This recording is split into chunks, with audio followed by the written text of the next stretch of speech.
दोस्तों नमस्कार, आपका स्वागत है A1 जी के हब पर। आज हम आपके लिए लेके आए हैं LDC 2022 के एग्जाम का पार्ट 4। इससे पहले हम पार्ट 3 करा चुके हैं। इसी के LDC एग्जाम की प्रिपरेशन के हैं जो इसका पार्ट 4 है, जिसमें 76 से लेकर 100 क्वेश्चन है। तो शुरू करते हैं बिना टाइम वेस्ट किए आज का वीडियो। क्वेश्चन नंबर 76, सोंथी संस्कृति का संबंध किससे है? बीकानेर से। तो सोंथी वर्ड आते ही आपके दिमाग में आएगा कि ये पता नहीं कहां से आ गया, हड़प्पा कालीन, ये सब तो हमने पढ़ रखा है। लेकिन सोंथी संस्कृति ये भी हड़प्पा कालीन सभ्यता से ही संबंधित है। अमलानंद घोष ने 1953 ईस्वी में बीकानेर में सोंथी सभ्यता की खोज की। इसे हम कालीबंगा प्रथम के नाम से भी जानते हैं। सोंथी संस्कृति को प्राक हड़प्पा संस्कृति काल के अंतर्गत रखा जाता है, जो कि बहुत ही पूर्व की सभ्यता है। जैसे कालीबंगा की खोज हुई, इसकी खोज उससे भी पहले हुई। कालीबंगा प्रथम के नाम भी इसको दिया गया है। तो ये थी आपकी सोंथी संस्कृति। क्वेश्चन नंबर 77, अलाउद्दीन खिलजी ने किस दुर्ग के बारे में कहा कि मैं ऐसे 10 दुर्गों को मुसलमान के एक बाल के बराबर भी नहीं समझता? तो ये कहा था अलाउद्दीन खिलजी ने रणथंभौर दुर्ग के बारे में, जब वो इसको जीत नहीं पाया। इसकी अभेद्यता को देखकर अलाउद्दीन खिलजी ने से कहा था, इसको वापस लौटना पड़ा था, वो युद्ध नहीं कर पाया था। क्वेश्चन नंबर 78, उत्तरी भारत का पहला रावण मंदिर कहां पर है? जोधपुर में। रावण की शादी जोधपुर के ओझा जाति के ब्राह्मण की पुत्री मंदोदरी से हुई थी। उनकी शादी की चवरी आज भी मंडोर जोधपुर में है। क्वेश्चन नंबर 79, किस शासक की मृत्यु पर औरंगजेब ने कहा था कि आज कुफर का दरवाजा टूट गया या धर्म विरोधी खत्म हो गया? तो ये किसके लिए कहा था औरंगजेब ने? जसवंत सिंह की मृत्यु पर कहा था, जसवंत सिंह के लिए। क्वेश्चन नंबर 80, सिर पर छिद्र युक्त मटके में दीपक रखकर किया जाने वाला नृत्य कौन सा है? गुड़ला नृत्य।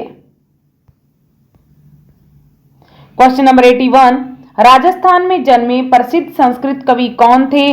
कवि माघ, कहां पे? भीनमाल जालोर। ये क्वेश्चन रीट के एग्जाम में पूछा गया था, जो कि अभी कैंसिल हो गया रीट का एग्जाम तो, लेकिन ये क्वेश्चन उसमें आया था। राजस्थान में जन्मे प्रसिद्ध संस्कृत कवि कवि माघ भीनमाल जालोर। राजस्थान संस्कृत अकादमी जयपुर द्वारा कवि माघ पुरस्कार प्रदान किया जाता है। तो कवि माघ पुरस्कार प्रदान किसके द्वारा किया जाता है? राजस्थान संस्कृत अकादमी जयपुर द्वारा। क्वेश्चन नंबर 82, महाराणा प्रताप को अपनी संपत्ति किस सरदार ने भेंट की थी? भामाशाह ने। इन्हें मेवाड़ का दानवीर या मेवाड़ का उद्धारक भी कहा जाता है। मेवाड़ को बचाने के लिए महाराणा प्रताप को संपत्ति भामाशाह ने दी थी। क्वेश्चन नंबर 83, एकमात्र दुर्ग जो मुस्लिम दुर्ग निर्माण पत्ती द्वारा निर्मित हुआ? तो ये है अकबर का किला, जो कि अजमेर में है। ये एकमात्र ऐसा दुर्ग है जो कि मुस्लिम दुर्ग निर्माण पत्ती के द्वारा निर्मित हुआ है। क्वेश्चन नंबर 84, जंगल की ज्वाला किस वृक्ष को कहा जाता है? प्लाश के वृक्ष को। बहुत ही पीले फूल होते हैं, ऐसे लगता है जैसे आग लगी हुई है जहां पे, ये प्लाश के वृक्ष होते हैं। तो जंगल की ज्वाला, बहुत ही सुंदर फूल होते हैं प्लाश के। क्वेश्चन नंबर 85, प्रख्यात चीनी इतिहासकार ह्वेनसांग राजस्थान के किस शहर में रुके थे? भीनमाल जालोर में। संस्कृत की कवि माघ भीनमाल जालोर। ह्वेनसांग कहां पे आया था? राजस्थान में, भीनमाल जालोर में। ह्वेनसांग को तीर्थ यात्रियों का राजकुमार व नीति का पंडित कहा जाता है। और कब आया था ह्वेनसांग राजस्थान में या भारत में भी कब आया? तो हर्षवर्धन के शासन काल में। यह क्वेश्चन पूछा जाता है कि ह्वेनसांग भारत कब आया? हर्षवर्धन के शासन काल में। क्वेश्चन नंबर 86, चित्तौड़गढ़ स्थित विजय स्तंभ का निर्माण किसने करवाया था? बहुत ही इंपॉर्टेंट क्वेश्चन है एग्जाम की दृष्टि से। तो इसका आंसर है मेवाड़ महाराणा कुंभा ने। चित्तौड़गढ़ स्थित विजय स्तंभ का निर्माण किसने करवाया? मेवाड़ महाराणा कुंभा ने। मालवा विजय के उपलक्ष्य में कब करवाया? मालवा विजय के उपलक्ष्य में 1437 ईस्वी में, 1437 ईस्वी में विजय स्तंभ का निर्माण करवाया। यह 1440 से प्रारंभ होकर कब शुरू हुआ?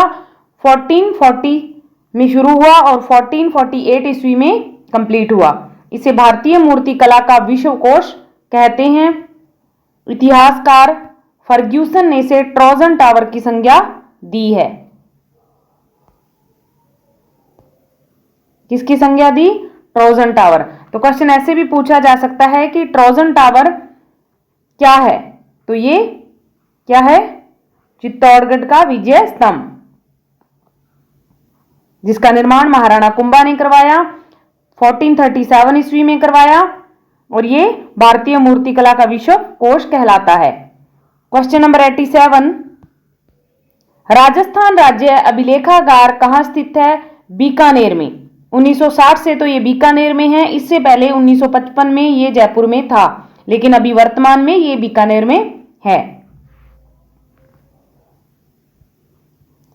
क्वेश्चन नंबर 88, राजस्थान का खजुराहो या प्राचीन मूर्तियों का खजाना किसे कहा जाता है? राजस्थान की किराड़ू के मंदिरों को, जो कि बाड़मेर में है। और कौन सी शैली में है ये? गुर्जर प्रतिहार शैली में। राजस्थान के किराड़ू मंदिरों को खजुराहो या प्राचीन मूर्तियों का खजाना कहा जाता है, जो गुर्जर प्रतिहार शैली के हैं, बाड़मेर में हैं।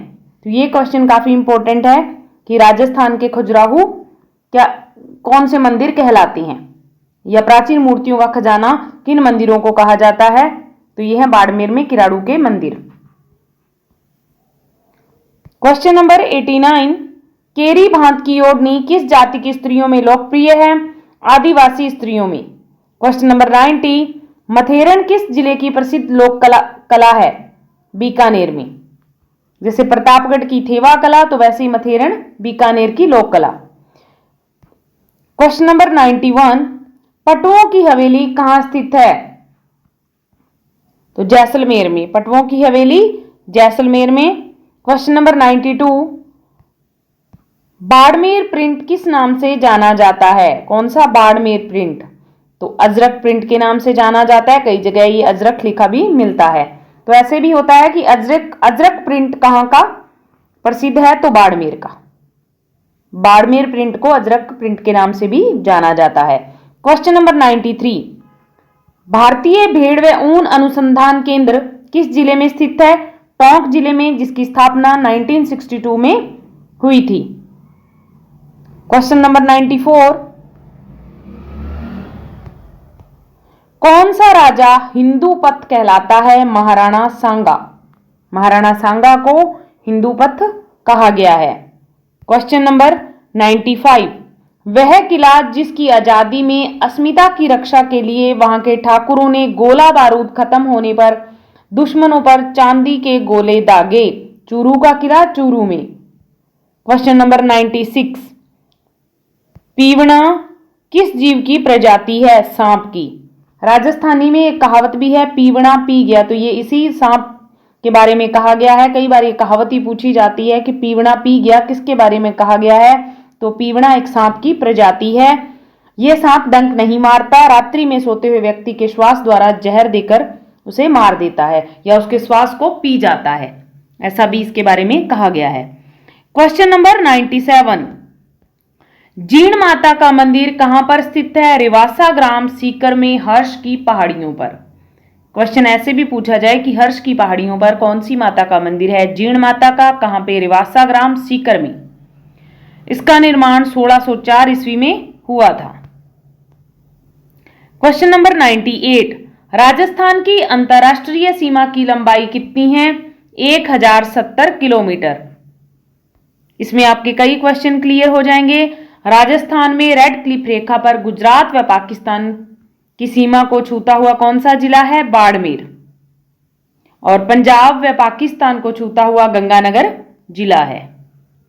रेड क्लिफ रेखा पर गंगानगर, बीकानेर, जैसलमेर, बाड़मेर 4 जिले हैं। तो अंतरराष्ट्रीय सीमा पर 4 जिले हैं, गंगानगर, बीकानेर, जैसलमेर, बाड़मेर, और इसकी लंबाई 1070 किलोमीटर। क्वेश्चन नंबर 99, प्रजामंडल के प्रथम सभापति कौन थे? बलवंत सिंह मेहता। राजस्थान प्रजामंडल के, मेवाड़ प्रजामंडल के, यहां पे क्वेश्चन में थोड़ी सी मिस्टेक हो गई लिखने में, तो मेवाड़ प्रजामंडल के मेवाड़ प्रजामंडल के प्रथम सभापति कौन थे? बलवंत सिंह मेहता। क्वेश्चन नंबर 100, राजस्थान में सरसों तेल उद्योग का प्रमुख केंद्र है। राजस्थान में सरसों तेल का उद्योग का प्रमुख केंद्र भरतपुर है। सेवर में राष्ट्रीय सरसों अनुसंधान केंद्र है। इसकी स्थापना 1993 में की गई थी। भरतपुर के सेवर तहसील में राष्ट्रीय सरसों अनुसंधान केंद्र है। यही भरतपुर ही राजस्थान में सरसों तेल उद्योग का प्रमुख केंद्र है और ये अनुसंधान इसलिए इसकी स्थापना की गई थी क्योंकि सरसों के तेल में और गुणवत्ता लाई जा सके और इनके बीजों पर और ज़्यादा अनुसंधान किए जा सके, अच्छी किस्म की सरसों पैदा की जा सके। तो इसीलिए सेवर भरतपुर में राष्ट्रीय सरसों अनुसंधान केंद्र की स्थापना 1993 में की गई। तो ये थे आपके 100 क्वेश्चन एलडीसी एग्जाम से रिलेटेड। तो आप इनको एक बार एग्जाम से पहले जरूर देख के जाएं। तो अगर हमारा वीडियो आपको पसंद आया हो तो लाइक शेयर सब्सक्राइब जरूर करें। मिलते हैं नेक्स्ट वीडियो में, तब तक के लिए धन्यवाद। Best of luck for your exam.